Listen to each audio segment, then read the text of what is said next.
Good morning, evaluation and measurement colleagues. It is a huge pleasure and honour to be at AMEC today, and I endorse completely with the remarks from Richard earlier on about the brilliance, the leadership, the persistence and the resilience that Barry Legater has shown in leading the evaluation and measurement of communications over this past decade. And that's important because I come to Barcelona because I believe that the measurement and evaluation of communication is the most important communication disciplines. And as Sergey just said in his excellent introduction with that focus on social capital and science and integration, your ability to drive the improvement in communication practice and the standing of the profession will be determined by the enthusiasm, the leadership, and the skill that you take from Barcelona. And it was great to hear Richard as well. Richard plays an extraordinarily important role on the UK Government's Evaluation Council, along with other colleagues who are present in this room. I trust and hope that the marvellous David Rockland has got out of bed. Is he? Yes, he's at the back, he's waving. Another member from the United States. And the UK Government has an evaluation council of independent experts who can criticise and challenge us, like Richard and David, because the only way we learn is through that process of debate and challenge and iteration. So thank you very much for coming to Barcelona and for coming to this event. I want to talk to you about the Government Communication Service of the United Kingdom. 4,000 people, spending around 700 million euros a year to communicate, to inform, explain and improve lives through public service communication campaigns. But rather than me telling you about the work of those colleagues, let them tell their story. We are GCS, the Government Communication Service, a group of communications professionals. Like me. And me. Working across all government departments, agencies and arm's length bodies throughout the UK. We deliver world-class communications that help public services to run effectively. And support government priorities, building a stronger economy, a fairer society, a united kingdom and a global Britain. If you work in communications and central government, you're part of GCS. GCS is committed to supporting you to achieve your career goals. Register as a GCS member and you'll have access to development opportunities. like courses, E-learning, guidance, toolkits and resources, career support, networking events and conferences. To help GCS remain world-class, all members are asked to complete 4 pieces of communications professional development every year. You could attend one of over 150 free GCS Aspire courses. write a blog, Or host a comms exchange event. Apply for the Inspire or Early Talent Programme. become a mentor. Develop your leadership skills by attending a leadership roadshow.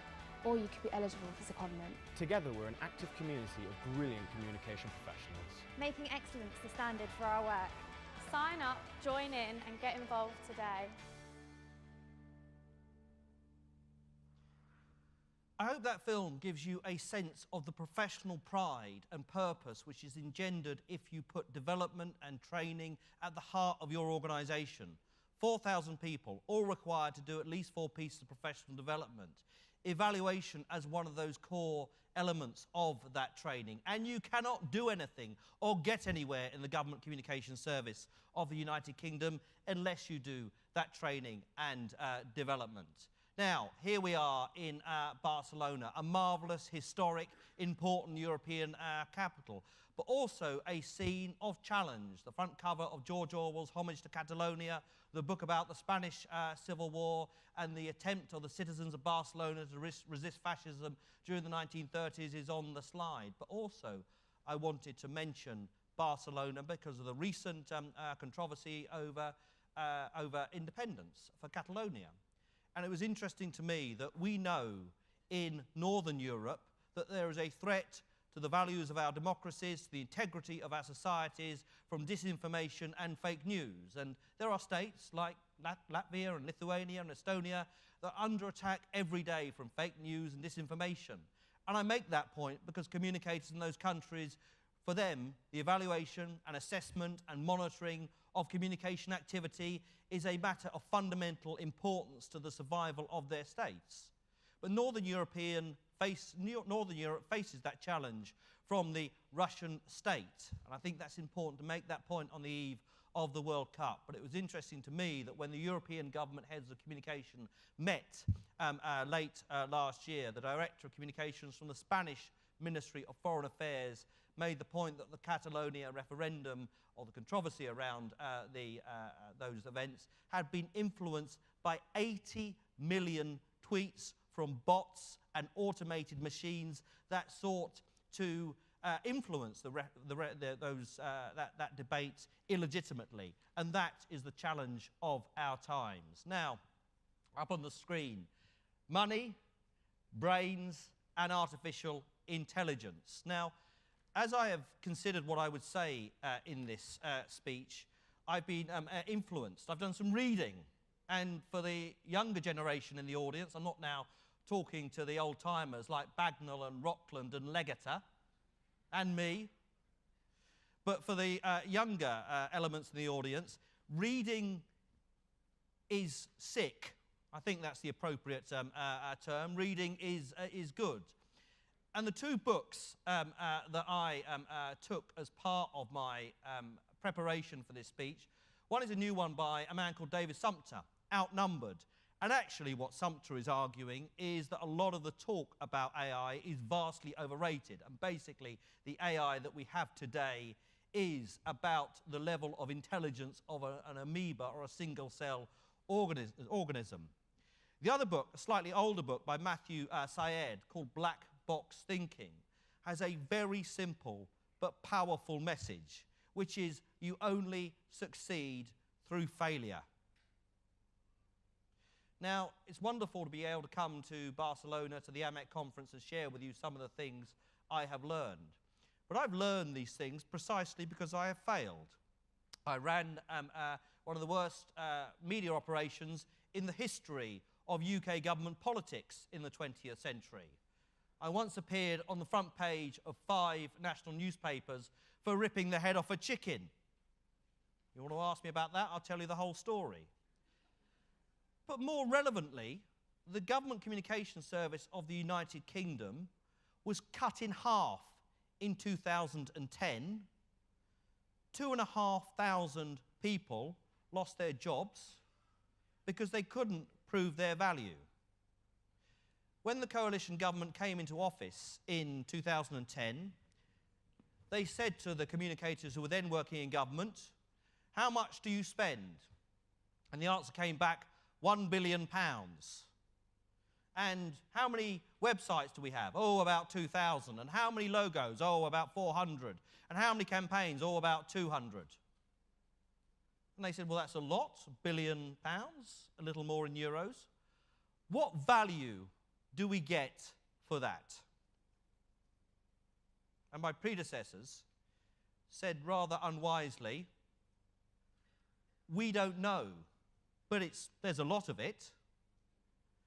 And ministers, democratically accountable to the people, and it would be the same with chief executives, said, well, if you don't know what it provides in terms of value added, then what we're going to do is cut it in half and measure that. So because people couldn't measure and evaluate, 2,500 people lost their jobs. Now, the response to that is either that you sit and curse about it or you get on with it. So hence the importance to me personally and the profession generally of properly aligned measurement and evaluation. So over the past years, we've built up this body of knowledge from failure, from mistakes, learning by iterating. And I agree with Sergei that communications should be about building relationships. But actually awareness and the provision of information and measuring the outputs and the outtakes are necessary precursors to that. So we need to build piece by piece. And that is our story of our journey out of failure. And I would add to that, therefore, it is about the use of innovation and insight, the 3 I's that are on the conference title. And what we have done is turn that into intelligent action, using the power of our brains. Now, on the slide, that those of you who are maybe at the back of the hall may have a difficulty seeing is our communications universe. It's a piece of fun, really, but it's an adaptation of the scientific table of all the communication elements that are in the toolkit of those who practice marketing and public relations. Down the bottom are the measures of the fundamental measures of communication, inputs through to outcomes. Then we have the standards by which we practice our communications, demonstrate integrity, on objectivity and honesty. We have some of the social media trends and some of the other considerations around timing and brand purpose. And I put this slide up there just to remind everyone of the extraordinary range and power of communication in terms of what it can deliver for us, to see what is available, but also to reinforce Sergei's point about the importance of innovation in what we do. To illustrate this, I want to turn to two case studies from the Government Communications Service. One is about the recruitment of prison officers, not a particularly well sought after profession, and the other is about stopping young men drinking. And I won't go through these case studies in detail, but I just want to make a single point on each about the use of insight and innovation and integration to produce intelligent action. Difficult in the United Kingdom to recruit prison officers to go into prisons and look after prisoners, some of whom are violent and difficult. And we weren't succeeding in recruiting enough prison officers. And the communication team was asked to examine the data and look at what was happening and who we were recruiting to find out how we could do it better, which is precisely what we did by examining who and why people were recruiting. And we found out a more localized approach targeting young women rather than young men would meet our recruitment targets. But you had to get the whole of government, of all the officials and people involved in public services in the room to do that. Also, the Pint Wreckers campaign. I expect that driving under the influence of alcohol is a problem in all our countries. In the UK, it's been a public service campaign for over 50 years, and we put out government messages that say, don't drink and drive. And in a society that has moved from a state of deference to one of reference, thinking about what your friends and family think on Facebook, rather than what the government says you should do, we had to rethink and reimagine this campaign. And this was communicators and our evaluation teams thinking about how can we do this differently. And the summary answer was to say, why don't we get the audience, the young men who are in danger of drinking and driving, to actually run the campaign for us. So we gave a hip-hop artist, a man whose music I barely know, a guy called Big Shaq. Is anyone familiar with Big Shaq? It has a Q at the end. You need to get out more. You really do. And we gave Mr. Big Shaq, who comes from Brixton in South London, a budget, and he made a film. And you can see it online. It's been viewed over 3 million times. And it has swearing and shouting in it, and has rap music, and pints of beer get knocked over. But it's been viewed 3 million times because it's a far more powerful inducement to create the social capital that Sergei referred to as a message from that generation to their peer group. And that was done through the insight we used. And you can see there the engagement rate for that particular advert, which is far in excess of the norm. Now, UK government communications has been at this for over 100 years. We were formed at the end of the First World War, and there's an important story there. Because when the UK government started out on the First World War, they employed playwrights and dramatists and novelists to communicate. And the novelists wrote stories, and the stories were the German army will come and murder your babies on the end of their bayonets and kill you and boil you down into soap. Sounds reasonable? This was, of course, completely untrue. But more importantly, it didn't work, which is why the UK government in 1918 established a professional ministry to conduct communications, to explain, justify and inform.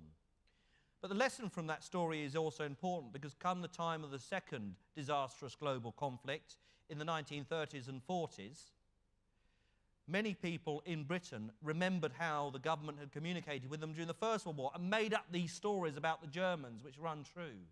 And therefore they were less likely to believe the terrible stories of the Holocaust when it began to emerge from Eastern Europe during the Second World War.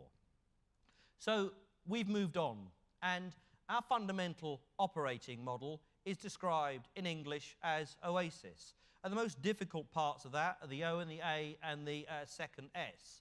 And with any communication campaign, everyone in this room has to be absolutely militant about the objectives. Because so often, evaluation, which of course runs throughout this model, needs to start with the objectives. You need a hypothesis. You need a model to test about whether the planned communication intervention will actually add any value compared to doing nothing. But the preciseness of objectives, smart objectives in the management terminology, is critical to what we do. And then understanding the audience. Not at some theoretical level, but really understanding the audience as I illustrated through that Pint Wreckers campaign. What do young men think and feel? What do they watch? What do they consume? They're more likely to watch videos on Lad Bible, an online website, than the Daily Mail. And that is our process. And I hope the tool which we provided in the slides is useful to you. But the point about showing you this is how we do all our communication. It becomes a mantra. OASIS is how we do things. And when I was sitting with David Cameron, the former Prime Minister, and we were looking at a campaign, and I began going through the reasons why we were doing this campaign and the objectives and so on, he said, no, I'm not interested in that. I don't like the colour of the posters. Now, when the Prime Minister of the United Kingdom says, I don't like the colour of the posters because it's green, I don't like green. What do? If he's a client, a PM, a chief executive, do you say, oh, well, we'll change the green Prime Minister? Or do you have the courage, because you have your OASIS framework, to say, look, unless I explain the objectives to you, and then understand the audience, in this case it was a sort of working class, what we call in the demographics a C2DE audience, and we need a bright, garish colour to really attract them, unless you go through the O and the A and then the strategy, you won't be able to explain the I and the implementation. So that's how we use it to frame our communication work. On the screen is our standard dashboard for communication practice, which enables us to unify all communication evaluation across government. And the paper dashboard is on the left of the screen as you look at it, and then on the right of the screen are our new digital dashboards. Now, we've really struggled with this, and I look forward to coming and seeing some of the colleagues in the exhibition in due course to say, well, what is the solution? But I'd warn those commercial colleagues, please do not tell me that your product is the greatest thing ever made since the creation. Please do not tell me it will improve my communication by 200%. Please do not tell me it will make vast improvements to my love life, because it won't.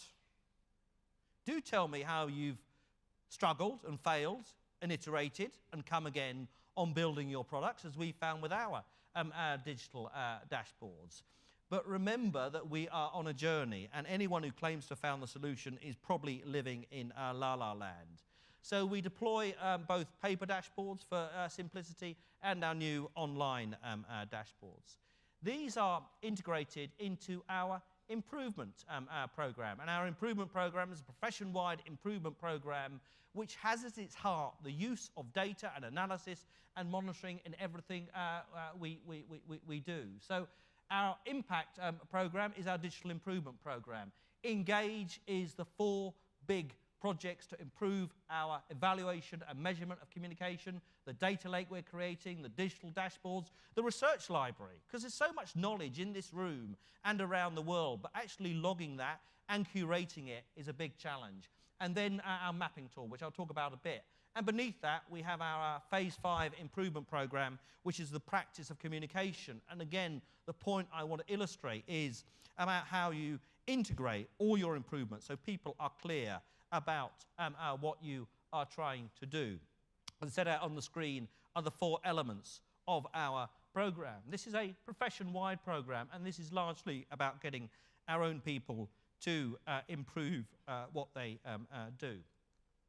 Our dashboards are providing us with real-time data, benchmarks for performance from our databases, now launched, but we're improving them all the time.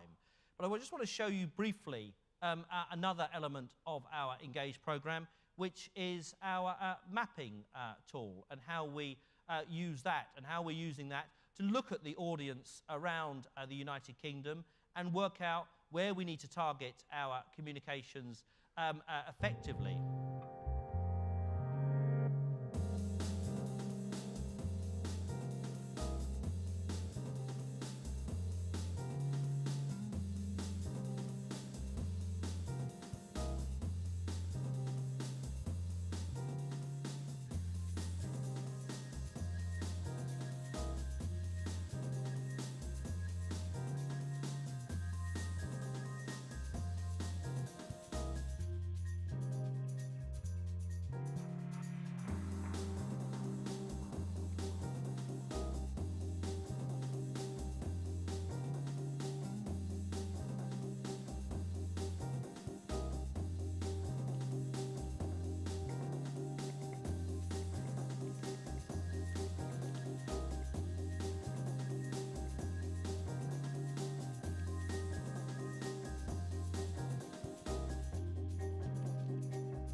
So that is how we are developing our communication. Does any of this matter? I'd make 2 points. First, on the screen is the dashboard, the reporting tool for the Great Britain campaign, which is the biggest single campaign that we run. It's delivered about £3 billion of benefit to the United Kingdom for investment of just under 300 million over the past 6 years. And it gives credibility and credence and license to operate to government communicators.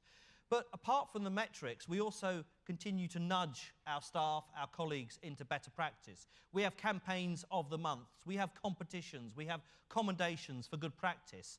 And persuading people that it's a nice thing to improve measurement as well as a necessary thing is hugely important. Now, partly I have come to Barcelona today to launch a product from our Evaluation Council, some of the work done by Richard and David and others, our new evaluation framework. Here it is, Evaluation Framework 2.0. You are the first people in the world to see it. It is a working tool. It is not the solution to all our problems, but nevertheless, it's an important document because it will continue to influence and improve our communications practice, and it has been developed collectively. We stand on the shoulders of giants, and it is a product that's influenced by the colleagues I mentioned, and by AMEC, and by Barry and colleagues. So Barry, I think it's probably appropriate that you have the first copy of the new document. There you go. Thank you. We're going to make it available to all of you, I believe, over the conference, so tell us what you think about it and see if you can improve on it. There are 2 types of communication in the world, exemplified by the sinking ship. There is SOS, sending out stuff. And then there is the Oasis model that is illustrated on the other side of the screen. And you need to decide where you stand on that continuum. there are my conclusions for this session. But when I was in Vilnius in Lithuania last week, I came across a marvellous campaign that I thought was worth sharing with you. The Second Scoreboard campaign, which is run by the Costa Rican Ministry of Women's Affairs. And the ministry has a problem with domestic violence, as sadly many countries do. The way they addressed that using their brilliant agencies, J. Walter Thompson and WPP, was to put a scoreboard about the number of domestic violence incidents that were being reported to the police during football matches. Because sadly, many domestic violence, many attacks on women happen during and after football matches. So the scoreboard, Costa Rica 3, Honduras 0 or whatever. Then they had the incident board for domestic violence incidents ticking over, 10, 20, 30, up to 100. Now what is really interesting and powerful, as they began running this campaign and the Costa Rica matches were played, the number of incidents began declining, I believe by about 50%. You can find the case study online. And I think that is the sort of evaluation we should all aim for. Real-time evaluation that changes lives for the better. So I hope, here is the UK Government Communications Plan, which is available online, and I hope that this plan and what I've shown you today demonstrates how with innovation and integration, you can deliver the intelligent action that improves all our work. Thank you. Thank you.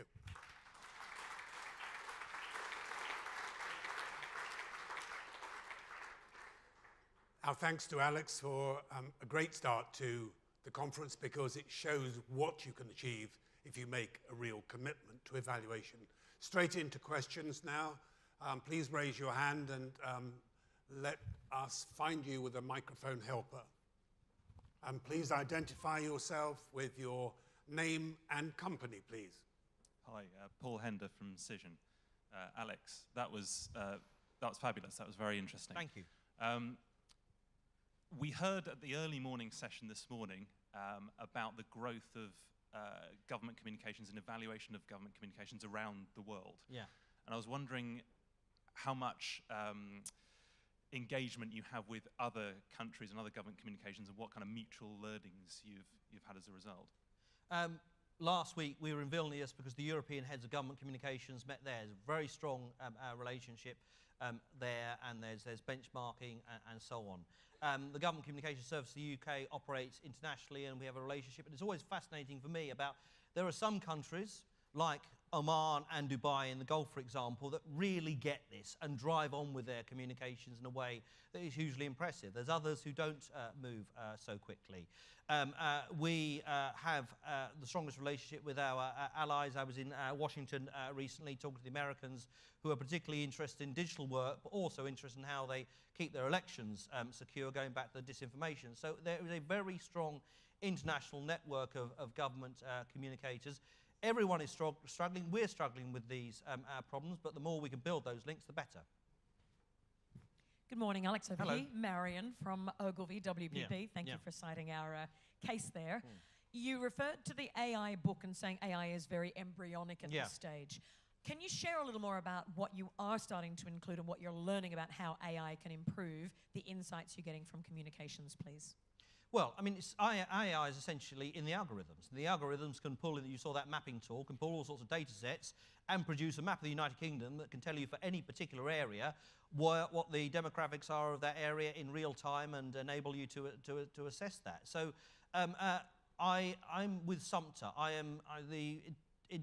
We can talk about neural networks and the use of algorithms, but actually the Prime Minister did a speech on this in Manchester a couple of days ago. We're at the start of this journey, not even in the foothills of it. I have room for one more question. Right at the back, please. Microphone. Keep your hand in the air, please. By the way, anyone at the back in a bad seat, there are 3 good seats in the second row down here. Thank you. Hi. Hi. Good morning. That was a wonderful presentation. Thank you. My name is Asim Sood. I'm from India. Hello. Very recently, the government in India came out with a tender which talked about setting up a social media command center. They said they'll look at what people are saying in the social media, other than traditional media. And certainly that was criticized a lot by a lot of people. And the government had to rethink whether they should be setting up a center like that. Did you ever, in the process of monitoring and evaluating what's happening out there, face such criticism, and how did you handle it? Yeah, if you believe it's right, you have the evidence for it, and you have the public policy justification for it, then as Nike says, just do it. So there are various examples, the previous question illustrated, there are various examples of this around the world. I mean, the Lithuanian government have a very effective social media monitoring operation, largely to spot the bots and trolls and attacks on their democracy. In the UK, we have the Rapid Response Unit, which we set up as part of our national security doctrine, and it was interesting. This document is available online. Communication is part of our national security doctrine alongside diplomatic, economic, intelligence and military means. The Rapid Response Unit is there exactly as you have just said, to monitor and respond where appropriate to what is going on in social media. And there has been criticism of it, and the criticism comes and the criticism goes. I'm about to publish a blog on the Government Communication Service website to explain precisely what it does.